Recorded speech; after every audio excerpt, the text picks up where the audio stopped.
بسم اللہ الرحمن الرحیم۔ السلام علیکم دوستو، دنیا بھر کی خبروں میں آج آپ سنیں گے، لیکن اس سے پہلے اگر ہو سکے تو لائک، سبسکرائب اور بیل آئیکن کا بٹن ضرور دبا لیں۔ شکریہ۔ بڑے شہروں میں جنگ کرنے کی پالیسی نہیں، طالبان۔ پاکستان کے مشوروں کا خیر مقدم کرتے ہیں لیکن ڈکٹیشن نہیں لیں گے، طالبان۔ ایسا الیکشن کروائیں گے کہ اپوزیشن بھی شکست قبول کرے گی، وزیر اعظم عمران خان۔ متحدہ عرب امارات نے اسرائیل میں اپنے سفارت خانے کا افتتاح کر دیا۔ کرسپر ٹیکنالوجی سے تبدیل شدہ دنیا کا پہلا گنا تیار۔ بھٹو کو غدار اور نواز شریف کو ڈاکو کہنے پر پارلیمنٹ میں اپوزیشن کا واک آؤٹ۔ دبئی میں دنیا کا سب سے گہرا سوئمنگ پول کھل گیا۔ جہنم کی خوفناک پکار۔ تو آئیے چلتے ہیں اب خبروں کی تفصیل کی جانب۔ افغان طالبان نے واضح کیا ہے کہ وہ افغانستان کے صوبائی دارالحکومتوں میں کسی قسم کی جنگ نہیں کریں گے بلکہ حکومتی ذمہ داران سے بات چیت کے ذریعے معاملات حل کرنے کی کوشش کریں گے۔ ویڈیو پیغام میں افغانستان کے علماء، بااثر شخصیات، حکومتی ذمہ داران اور سرکاری ملازمین پر واضح کیا گیا ہے کہ اطراف میں جنگ مکمل ہو جائے تو مرکزی شہروں میں افغان طالبان کی لڑائی کرنے کی کوئی پالیسی نہیں ہے۔ ہم نہیں چاہتے کہ مرکزی شہروں میں کاروباری زندگی اور تجارت متاثر ہو، صحت کے مراکز بند ہو جائیں اور عام لوگ متاثر ہوں۔ ہم بااثر شخصیات کو باور کرانا چاہتے ہیں کہ وہ سامنے آئیں اور حکومتی ذمہ داران کے ساتھ بات چیت کے ذریعے اپنی مرضی سے حکومتی ذمہ داریوں سے دستبردار ہو جائیں تاکہ حکومتی مشینری اسی طرح چلتی رہے اور کسی قسم کا نقصان نہ ہو۔ افغان طالبان نے یہ بھی فیصلہ کیا کہ وہ لوگ جو افغان پارلیمان کے ممبران ہیں یا سینیٹرز ہیں یا ان کو کچھ نہ کہا جائے اور ان کے لیے عام معافی کا اعلان کیا جائے، کیونکہ ہم یہ بھی نہیں چاہتے کہ اداروں کے کام میں کوئی دخل ہو اور سب کچھ ٹھیک طریقے سے چلتا رہے۔ طالبان نے کہا ہے کہ افغانستان میں قیام امن کے لیے برادری اسلامی ملک پاکستان کے مشوروں کا خیر مقدم کریں گے، تاہم ڈکٹیشن نہیں لیں گے۔ کسی سے بھی ڈکٹیشن لینا ہمارے قوانین یا روایات میں شامل نہیں۔ ہم افغانستان میں قیام امن کے لیے پاکستان کے مشوروں کو خوش آمدید کہیں گے لیکن ڈکٹیشن نہیں لیں گے۔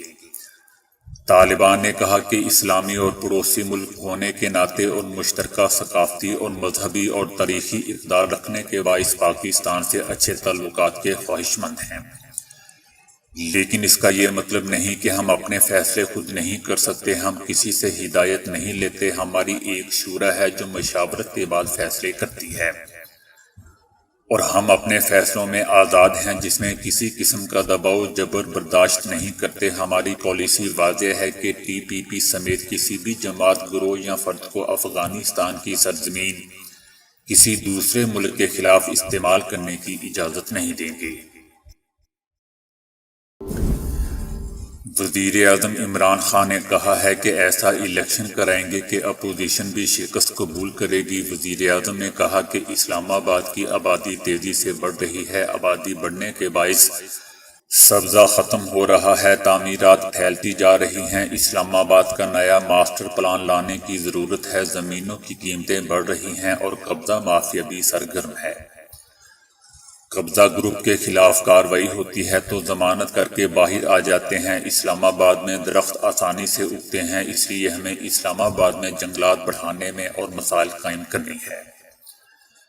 ہمیں ٹیکنالوجی کے استعمال سے عوام کے لیے آسانیاں پیدا کرنی چاہیے۔ پہلے بیرون ملک مقیم پاکستانیوں کو وراثتی سرٹیفکیٹ کے لیے پاکستان آنا پڑتا تھا، اب اوورسیز پاکستانی بیرون ملک ہی بائیو میٹرک تصدیق سے سند لے سکتا ہے۔ آن لائن نظام سے زمینوں کا ریکارڈ محفوظ رکھا جا سکتا ہے۔ لینڈ رجسٹری اور دیگر ریکارڈ کی فائلیں گم یا پھر جلا دی جاتی تھیں۔ پیپر لیس نظام آنے سے فراڈ ختم ہو جاتا ہے۔ وزیر اعظم نے کہا کہ اس وقت 90 لاکھ پاکستانی بیرون ممالک مقیم ہیں، اوورسیز پاکستانیوں کے تعاون سے ملک چلتا ہے۔ کوشش ہے کہ اوورسیز پاکستانی ای ووٹنگ سے ووٹ کاسٹ کر سکیں۔ پولنگ ختم ہونے اور نتائج کے دوران دھاندلی ہوتی ہے، ای وی ایم مشین دھاندلی کو ختم کر دے گی۔ ایسا الیکشن کروائیں گے کہ اپوزیشن بھی شکست قبول کرے گی۔ متحدہ عرب امارات نے اسرائیل میں سفارتخانہ کھول دیا ہے، جس کے بعد امارات خلیجی ممالک میں سفارتخانہ کھولنے والی پہلی ریاست بن گیا۔ متحدہ عرب امارات کے سفیر محمد محمود الخواجہ نے اسرائیل میں سادہ مگر پروقار تقریب میں سفارت خانے کا افتتاح کر دیا اور دفتر کے باہر اماراتی پرچم لہرا دیا۔ اماراتی سفارت خانہ تل ابیب اسٹاک ایکسچینج میں قائم کیا گیا ہے۔ متحدہ عرب امارات کے اسرائیل کے پہلے سفیر محمد الخواجہ نے تقریب سے خطاب میں کہا کہ اسرائیل سے سفارتی اور تجارتی تعلقات کی بحالی کے بعد پہلی بار ہم نے معیشت، ہوائی سفر، ٹیکنالوجی اور ثقافت سمیت مختلف شعبوں میں بڑے معاہدوں پر دستخط کیے ہیں۔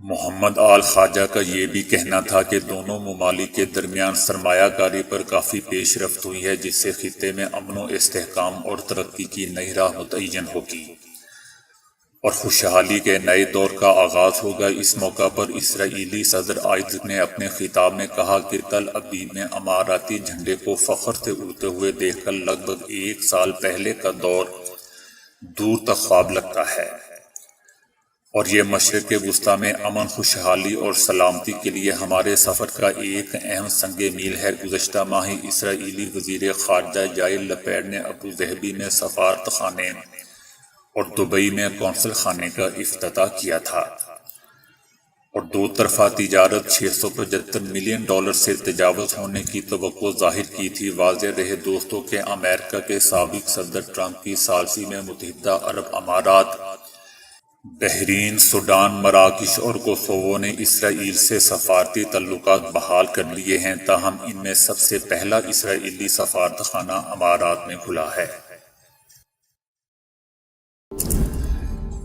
گنا دنیا بھر کی مقبول اور ہمارے لیے ضروری فصل ہے، لیکن اس کی بہترین اور ماحول دوست اقسام کی ضرورت ہمیشہ محسوس ہوتی رہی ہے۔ اب کرسپس ٹیکنالوجی کی بدولت گنے کی ایک قسم تیار کی گئی ہے جو قدرے ماحول دوست بھی ہے۔ روایتی طریقوں سے گنے کی نئی فصلیں تیار کرنا کوئی آسان کام نہیں ہوتا، کیونکہ اس میں بہت محنت اور وقت صرف ہوتا ہے۔ اب کرسپر CS9 جین ایڈیٹنگ ٹیکنالوجی کے ذریعے بہت تیزی سے ایک بالکل نئی قسم کا گنا اگایا گیا ہے۔ گنا شکر کی پیداوار کا سب سے بڑا ذریعہ ہے۔ اس کے پتے اور تنے کا تیل بائیو ایتھانول جیسا ماحول دوست ایندھن فراہم کرتا ہے اور غیر مضر پلاسٹک بھی دیتا ہے، لیکن اس کی ماحولیاتی قیمت بہت زیادہ ہوتی ہے، کیونکہ گنا کاشت کا وسیع رقبہ نگل لیتا ہے جس سے جنگلات سوکھتے ہیں، اور اس کی کاشت کے لیے پانی کی بڑی مقدار بھی درکار ہوتی ہے۔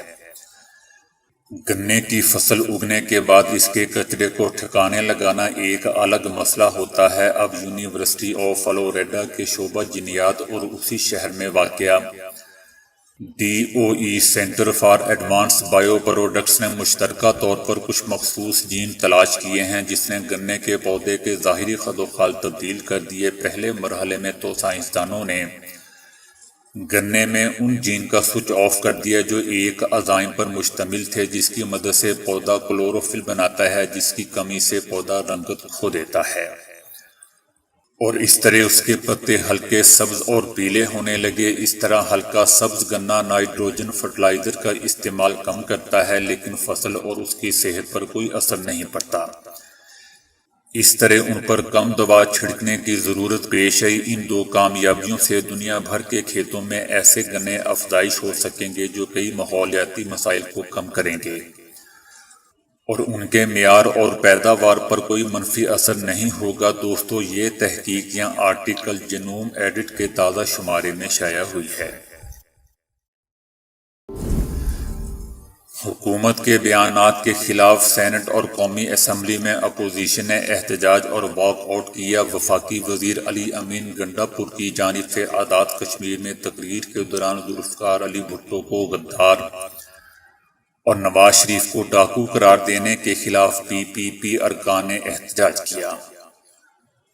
پیپلز پارٹی کے اراکین نے اپنی نشستوں پر کھڑے ہو کر ایوان میں نعرے بازی کی۔ شیری رحمان نے کہا کہ یہ ہوتے کون ہے غداری کا سرٹیفکیٹ دینے والے جس نے ایٹمی پروگرام دیا، اس ملک کو یہاں تک پہنچایا، اس کو غدار کہا جا رہا ہے۔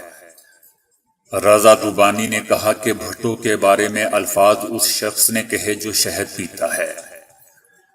ویسے دوستو اللہ بھٹو کو معاف فرمائے، اور رضا ربانی سے کوئی پوچھے جس نے عورتوں کی طرح پیچھے بال باندھ رکھے ہوتے ہیں، بھٹو صاحب کون سی 7 اپ پیتے تھے؟ وہ بھی تو یہی شہد پیتے تھے جس کی بات رضا ربانی کر رہے ہیں۔ بہرحال اپوزیشن اراکین اپنی نشستوں سے کھڑے ہو گئے۔ پیپلز پارٹی کے نوید قمر نے اظہار خیال کیا کہ ایسی شخصیات کے بارے میں بات کر کے پاکستان اور پاکستانی تاریخ کی بے حرمتی کر رہے ہیں۔ حکومتی رکن راجہ ریاض نے بھی ذوالفقار علی بھٹو کے غدار کہنے کی مذمت کرتے ہوئے کہا کہ وفاقی وزیر سے کہتا ہوں کہ جو لوگ زندہ ہیں ان کے بارے میں جو مرضی کہیں، شہیدوں کو بیچ میں مت لائیں۔ جے یو آئی اور جماعت اسلامی کے ارکان نے واک آؤٹ میں حصہ نہیں لیا۔ دنیا کی بلند ترین عمارت اور کئی ریکارڈ کا اعزاز رکھنے والی دبئی میں اب دنیا کا سب سے گہرا سوئمنگ پول بھی کھول دیا گیا ہے۔ دبئی میں دنیا کے سب سے گہرے سوئمنگ پول کا افتتاح کر دیا گیا ہے۔ Guinness book of world record نے 200 فٹ گہرائی رکھنے کے باعث اس کو دنیا کے سب سے گہرے سوئمنگ پول کے اعزاز سے نوازا ہے۔ اس سوئمنگ پول کی ساخت ایک سیپ کی طرح ہے جس کا مقصد موتی تلاش کرنے کی قدیم عرب روایات ہیں۔ اس کے 1 گھنٹے غوطہ خوری کی قیمت $140 ہوگی۔ یہ غوطہ خوری کا واحد مرکز ہے جہاں 60 میٹر یعنی تقریباً 200 فٹ گہرائی میں سوئمنگ کی جا سکتی ہے، جو کسی بھی پول سے 15 میٹر زیادہ گہرا ہے، اور جس میں 6 اولمپک سائز کے سوئمنگ پولز کے حجم کے برابر 1,46,00,000 لیٹر تازہ پانی موجود رہتا ہے۔ اس پول کی ایک اور اہم بات اس کے نچلے حصے میں دیگر جسمانی سرگرمیوں جیسے ٹیبل ٹینس، موسیقی اور روشنی کا اہتمام کیا گیا ہے، جبکہ پول کی حفاظت کے لیے 50 سے زائد کیمرے بھی نصب کیے گئے ہیں۔ واضح رہے دوستوں کہ اس سے پہلے دنیا کے سب سے گہرے سوئمنگ پول کا اعزاز پولینڈ کے پاس تھا، جس کے شہر وارسا میں تعمیر کردہ سوئمنگ پول کی گہرائی 150 فٹ ہے۔ وہ دن جو تم پر چھا جائے گا اس کی کوئی تمہیں خبر ہے؟ کچھ چہرے کالے ہوں گے، ویران ہوں گے، پریشان ہوں گے، حیران ہوں گے، جو دہکتی ہوئی آگ کا شکار ہو جائیں گے، جنہیں کھولتا ہوا پانی پلایا جائے گا، جہاں کانٹے دار جھاڑیوں کے علاوہ کھانا نہیں ہوگا، جو نہ بھوک کو دور کرے گا نہ جسم کے کام آئے گا۔ اس دن کی تمہیں کوئی خبر ہے؟ کبھی تم نے اس کے بارے میں سوچا ہے، کبھی سنا ہے؟ میرے بندو، اس جہنم سے ڈر جاؤ جس کا ایندھن انسان اور پتھر ہیں، جو چیختی ہے، چنگاڑتی ہے اور اللہ کی بارگاہ میں پکارتی ہے، اے اللہ میرے انگارے بڑے دہک گئے، میری گہرائیاں بڑی گہری ہو گئیں اور میری چٹانیں بڑی سرخ ہو گئیں، اے اللہ اپنے مجرموں کو میرے اندر ڈال دے کہ میں انہیں جلاؤں اور بھسم کر دوں۔ دوستو روزانہ یہ جہنم کی پکار انہیں پکارتی ہے۔ تو دوستو آج کے لیے اتنا ہی۔ ویڈیو کو لائک اور شیئر کرنے کا بہت بہت شکریہ۔